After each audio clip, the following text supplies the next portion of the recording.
Assalamualaikum warahmatullahi wabarakatuh. Halo anak-anak, bagaimana kabarnya hari ini?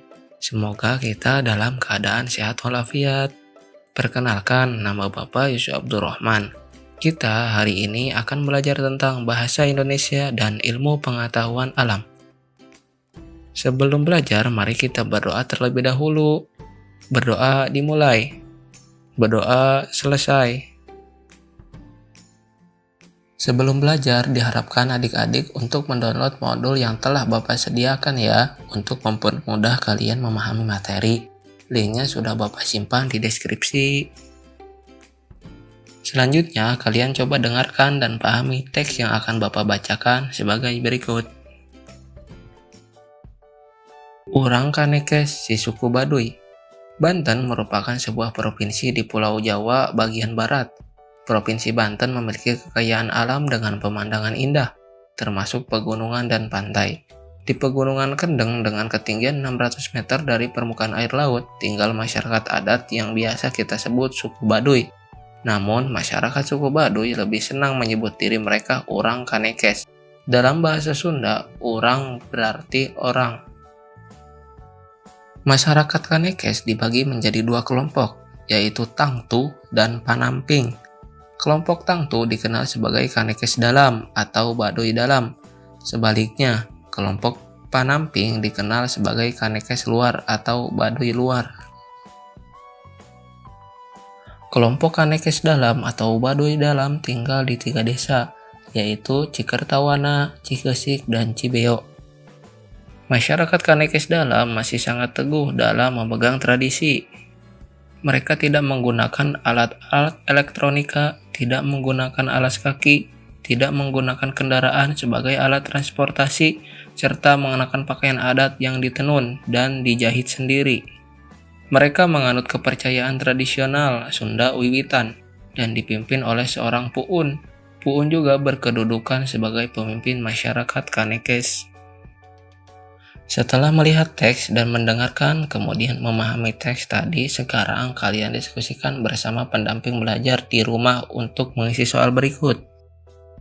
Tuliskan pokok pikiran dari setiap paragraf pada teks Urang Kanekes si suku Baduy. Sebelum kalian menjawab soal tersebut, kalian harus mengerti terlebih dahulu apa itu pokok pikiran. Pokok pikiran atau gagasan utama adalah sebuah topik yang akan dibahas di dalam sebuah paragraf. Sebuah paragraf yang baik memiliki ide pokok dan beberapa kalimat penjelas.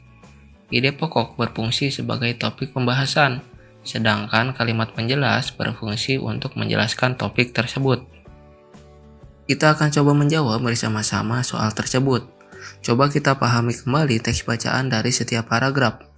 Pada paragraf pertama, kira-kira apa ya pokok pikirannya? Apakah ada yang tahu? Nah, untuk pokok pikiran pada paragraf pertama yaitu Banten merupakan provinsi di Jawa Barat yang di dalamnya terdapat suku Baduy. Pada paragraf kedua, coba perhatikan apa pokok pikirannya. Pada paragraf ini, pokok pikirannya yaitu masyarakat Kanekes dibagi menjadi dua kelompok, yaitu Tangtu dan Panamping. Untuk pokok pikiran paragraf ketiga dan paragraf keempat, coba kalian isi ya. Jika ada kesulitan, bisa ditanyakan kepada pendamping belajar kalian masing-masing. Adik-adik, tadi kita telah belajar tentang pokok pikiran pada sebuah paragraf. Selanjutnya, coba kalian lakukan kegiatan ini di dalam kamar kalian masing-masing. Pertama, tutuplah pintu dan jendela ruang kamar rumahmu serta gorden jika ada. Kedua, nyalakan lampu di kamar dengan menekan saklar. Nah, bagaimana kondisi ruang kamar?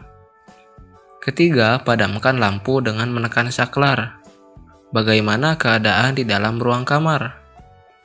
Keempat, catatlah hasil pengamatan kalian. Berdasarkan kegiatan tersebut, diskusikan jawaban pertanyaan-pertanyaan berikut bersama pendamping belajar kalian masing-masing. 1. Apa yang menyebabkan lampu menyala? Kedua, apa yang menyebabkan lampu tidak menyala? Setelah berdiskusi mengenai kejadian yang telah dilakukan di dalam kamar, coba lakukan kegiatan berikut ini bersama dengan pendamping belajar kalian masing-masing. Pertama, siapkan penggaris plastik. Kedua, potonglah kertas kecil-kecil, lalu letakkan pada permukaan meja. Ketiga, dekatkan penggaris plastik pada potongan-potongan kertas. Keempat, apa yang terjadi? Catatlah hasil pengamatanmu. 5. Gosok-gosokkan penggaris pada rambut kering, lalu dekatkan penggaris pada potongan-potongan kertas. 6. Apa yang terjadi? Catatlah hasil pengamatanmu. 7. Ulangi kegiatan di atas beberapa kali. Untuk lebih jelasnya, coba kalian lihat gambar berikut ini. Setiap benda netral mempunyai dua muatan, yaitu muatan positif dan muatan negatif dalam jumlah yang sama. Saat penggaris plastik digosok-gosokkan pada rambut kering, elektron dari rambut berpindah ke penggaris. Akibatnya, penggaris plastik kelebihan elektron dan menjadi bermuatan negatif. Ketika penggaris plastik bermuatan negatif didekatkan pada potongan-potongan kertas, muatan negatif pada kertas menjauhi penggaris. Sisi kertas yang dekat penggaris menjadi bermuatan positif, sehingga potongan-potongan kertas akan tertarik oleh penggaris plastik. Tarik-menarik antara muatan pada penggaris plastik dan potongan kertas ini merupakan salah satu bentuk gaya listrik. Untuk lebih jelasnya, baca dan dengarkan, kemudian pahami teks berikut. Listrik statis dan listrik dinamis.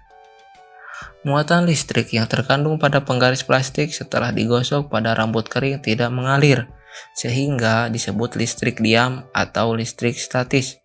Gaya listrik statis pada penggaris plastik itu hanya berlangsung sementara.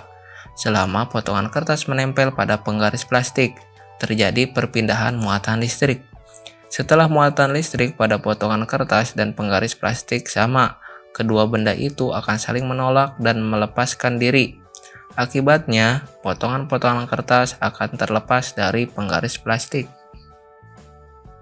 Jika ada listrik statis, ada pula listrik dinamis. Pada listrik dinamis terjadi aliran muatan listrik. Listrik dinamis dapat diamati dari kegiatan mematikan dan menyalakan lampu dengan menekan saklar. Saat saklar ditekan dan lampu menyala, artinya pada saat itu terjadi aliran listrik. Sebaliknya, saat saklar ditekan dan lampu mati, artinya tidak terjadi aliran listrik.